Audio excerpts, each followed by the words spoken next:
I hear a whole lot of people confused and don't understand how Jesus can be God or even understand the Trinity and how God can be three persons in one, but I'm going to try to clear it up. And even Christians might also disagree, but here we go.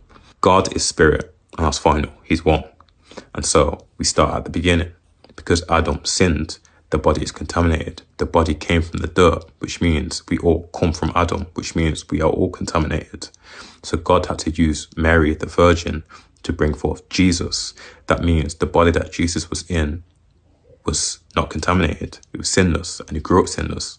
So when he started his ministry and he got baptized, the Spirit hovered over him like a dove, and the Spirit was with him, which is why throughout the scriptures, you see Jesus say, me and the Father are one. What the Father does, I also do.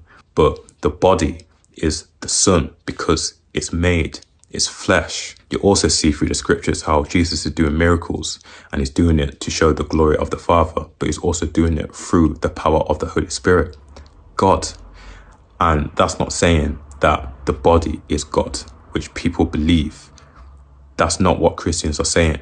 We're saying that the Spirit is God, but God is using that Spirit to perform those things to show his glory to the people.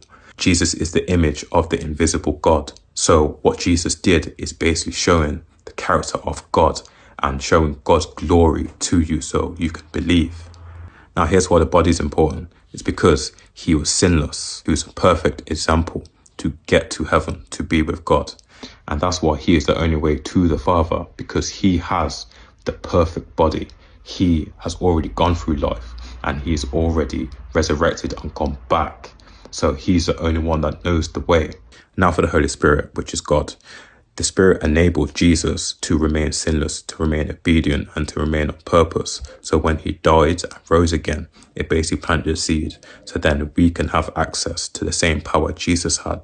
So then we can also live how Jesus lived. So it's not that God is three in one. It's not even that the Trinity is even a thing. It's just a representation of what God did and is doing to bring us back to him. And that's exactly why Jesus is King, Jesus is Lord, and he's the way, the truth, and the life, because he's already done it.